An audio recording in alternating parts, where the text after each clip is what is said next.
Monsieur le maire, Madame le directeur des ressources humaines du ministère des Armées, général commandant et délégué aux réserves de la gendarmerie, représentant le général d'armée, directeur général de la gendarmerie nationale, mon général conseiller communication pour le directeur général, mon colonel commandant le groupe d'intervention de la gendarmerie nationale, mon général premier vice-président du groupe UNEO, mesdames et messieurs les officiers, sous-officiers, militaires du rang, d'active et de réserve, mesdames et messieurs les présidents d'associations, chers partenaires, mesdames et messieurs, chers amis, chers camarades et chers cadets.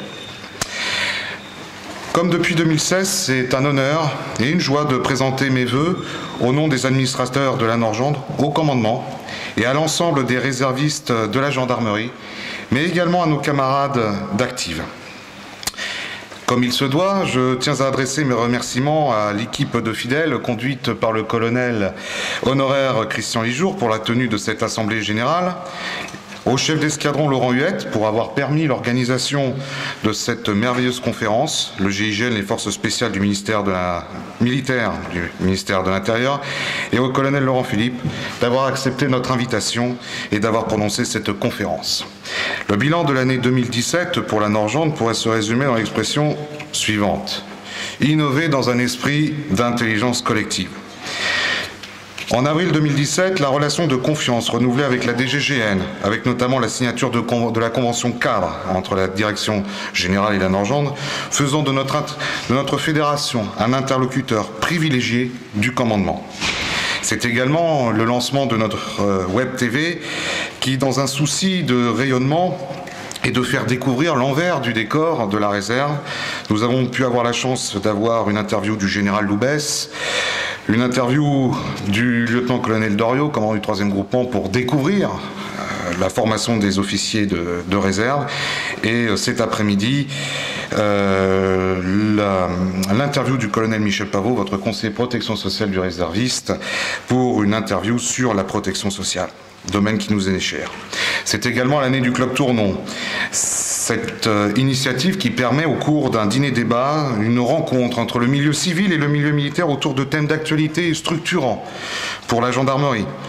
Nous avons eu l'occasion de débattre de l'intelligence collective avec le général d'armée Véchambre quand il était encore inspecteur général des armées et gendarmerie, la radicalisation ou encore former les cadres d'aujourd'hui et de demain, où nous avons pu avoir des échanges passionnants avec le général de division Isabelle Guillon de Méritins, commandant l'école des officiers de la gendarmerie nationale, dont je salue le représentant, le colonel Hamel, et monsieur Franck Bournois, directeur de l'ESCP Europe.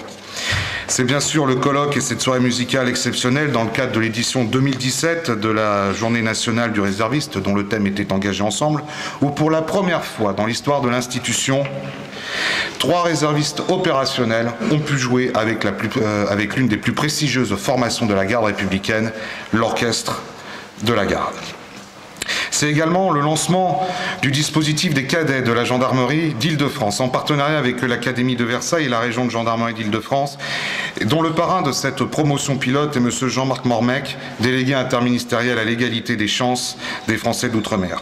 Aujourd'hui, 16 cadets sont engagés dans ce dispositif visant à créer une filière d'excellence dans le cadre des politiques publiques de l'égalité des chances et de cohésion des territoires. Je tiens à saluer les cadets présents et à les féliciter pour leur engagement et à remercier le chef d'escadron Michel Roucaud pour la mise en œuvre de ce dispositif. Je citerai également le partenariat avec le service historique de la Défense sur l'exposition sur l'histoire du service national, thème d'actualité.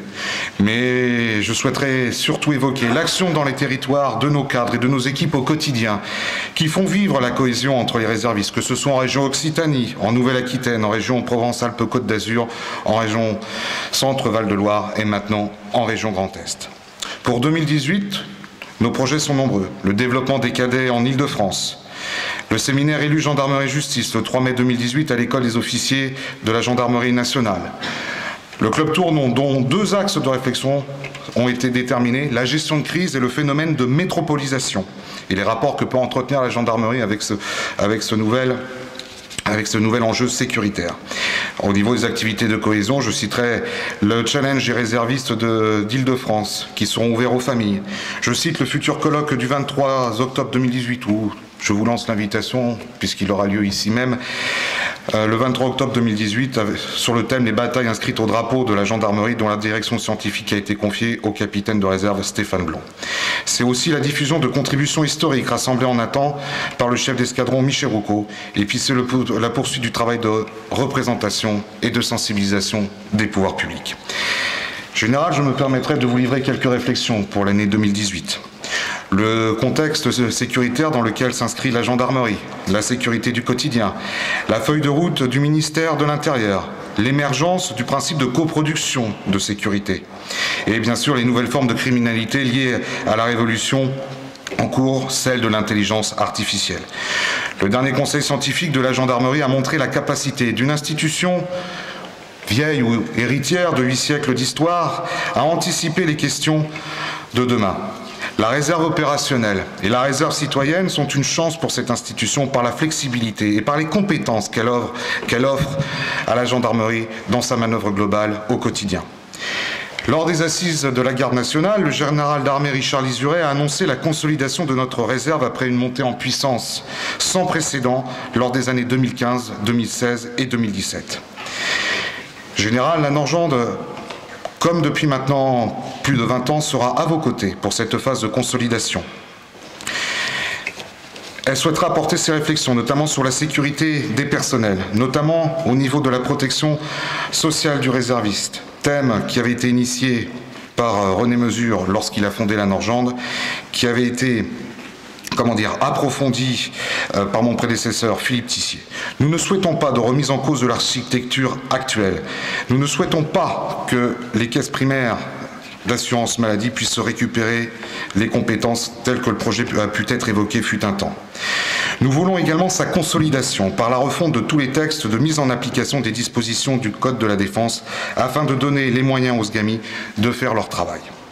Sur la protection sociale, je tiens à saluer UNEO, son vice-président et son directeur général, car nous avons su bâtir un partenariat pour justement permettre, à partir de notre expérience, un enrichissement des contrats d'assurance pour les réservistes. Je tiens à saluer ce partenariat et à l'action menée.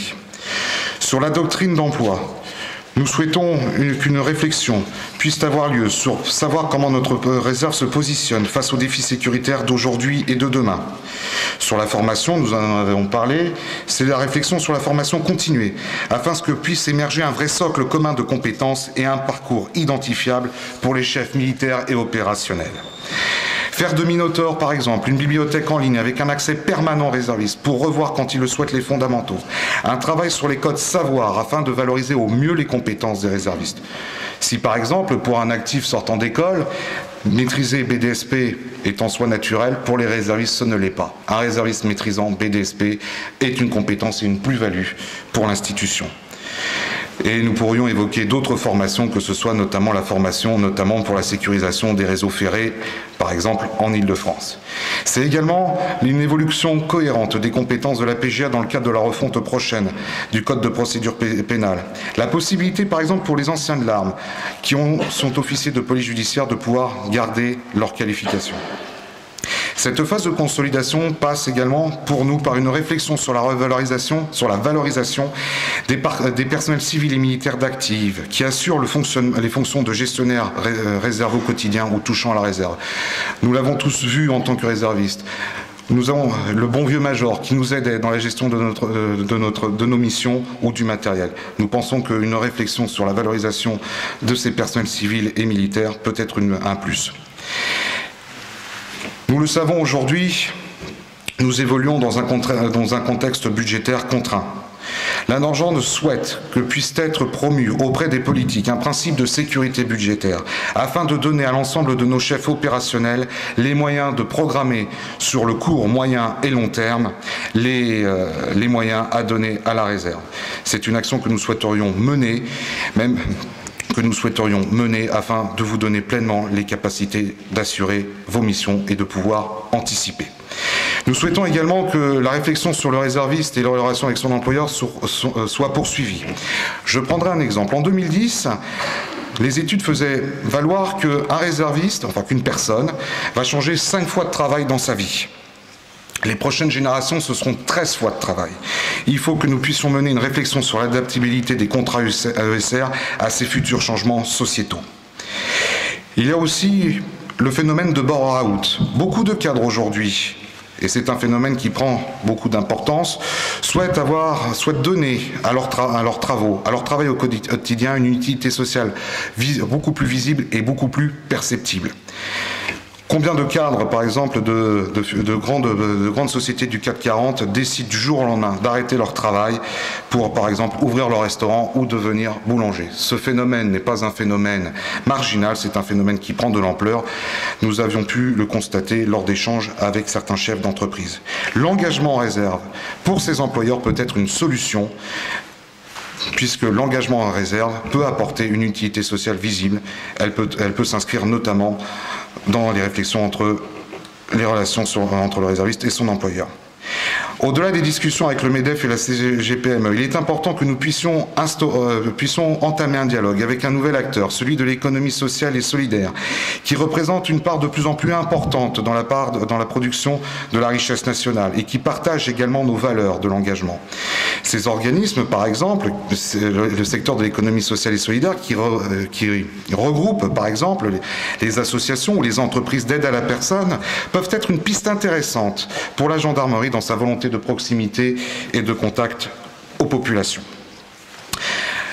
Enfin, je terminerai sur le rôle que peuvent jouer les associations de réservistes. Depuis 20 ans, nous avons toujours accompagné le commandement dans ses missions, sans se substituer à lui, toujours étant respectueux de ses attributions. Cela s'est traduit récemment par l'audition par le Collège des inspecteurs généraux des armées. L'audition prochaine par le Conseil d'État dans le cadre de son rapport annuel sur la citoyenneté. La rénovation prochaine du CSRM avec une baisse du nombre d'associations représentées font que nous avons des interrogations légitimes sur le rôle que nous attendons des associations. Prenons 2 exemples qui permettent de voir la contribution que peuvent apporter les associations à la réflexion globale. Je prendrai la question de la protection sociale du réserviste. S'il n'y avait pas eu la volonté de René Mesure en 1996 de mettre ce dossier en avant, s'il n'y avait pas eu l'acharnement de Philippe Tissier aidé par Michel Pavot et d'autres, ce dossier-là n'aurait pas pu avancer comme il le peut. Et je citerai par exemple aussi le dossier d'agent de police judiciaire adjoint où le lieutenant-colonel Palma avait fait un travail remarquable permettant en 2006 aux réservistes de devenir APJA et puis de sécuriser les procédures. Nous souhaitions qu'une réflexion puisse être menée sur le rôle des associations de réservistes et que notamment l'instruction ministérielle 94 puisse être éventuellement refondue. Le général d'armée Richard Lizuret, quand il a pris ses fonctions, sur son blog dans son premier billet, sur son blog personnel, avait écrit « Je crois en l'intelligence collective ». Nous aussi, nous croyons en l'intelligence collective. Et général, vous pouvez l'être persuadé, ce sera le sens de l'action de la Norgende pour cette année 2018. Je vous remercie.